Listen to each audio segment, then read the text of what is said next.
असं वाटतं की निवडणूक आयोगाने कायद्याचा चुकीचा अर्थ लावलेला आहे.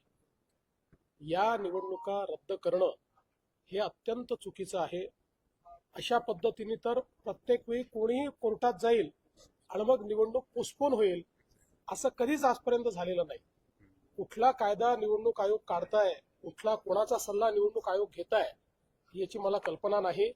पण जो कायदा मी बघितलेला आहे, जेवढा माझा कायद्याचा अभ्यास आहे, मी अनेक वकिलांशी देखील बोललो, त्या सगळ्यांचं मत आहे की अशा पद्धतीनं या निवडणुका एखादा व्यक्ती कोर्टात गेलाय म्हणून पुढे ढकलता येत नाही. काही तर अशा प्रकारचे देखील आहेत त्या ठिकाणी. आता निलंग्याचं आपण उदाहरण घेतलं, काल संभाजी पाटील निलंगेकर माझ्याशी बोलले.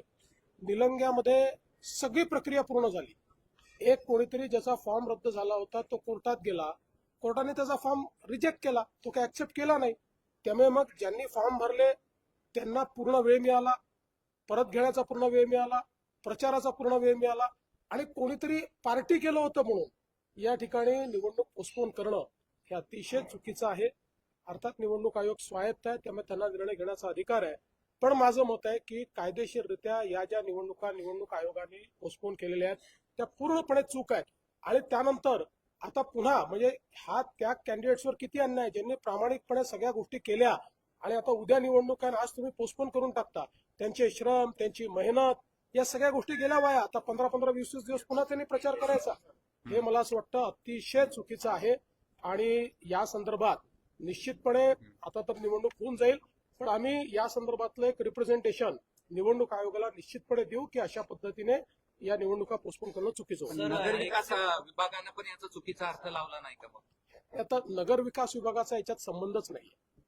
याच्यामध्ये संबंध हा फक्त या ठिकाणी इलेक्शन कमिशनचा आहे. इलेक्शन कमिशन पूर्णपणे स्वायत्त आहे. इलेक्शन कमिशनला काल अनेक रिप्रेझेंटेशन्स गेले, कलेक्टर्सची व्हीसी देखील झाली, अनेक कलेक्टर्सनी देखील आपलं मत मांडलं. पण आता जो काही निर्णय त्यांनी घेतलाय, शेवटी मी एकदा सांगितलं त्यांनी घेतलेला निर्णय आहे, त्यामुळे आता तो निर्णय तर मान्य करावा लागेल. पण माझं मत आहे की हा निर्णय चूक आहे. कुठला सर्वे मला माहिती नाही, पण एवढंच मी सांगतो की या निवडणुकीमध्ये नंबर 1 चा पक्ष भाजप राहील. आमचे दोन्ही मित्र पक्ष जे आहेत ते त्याच्या खालोखाल राहतील.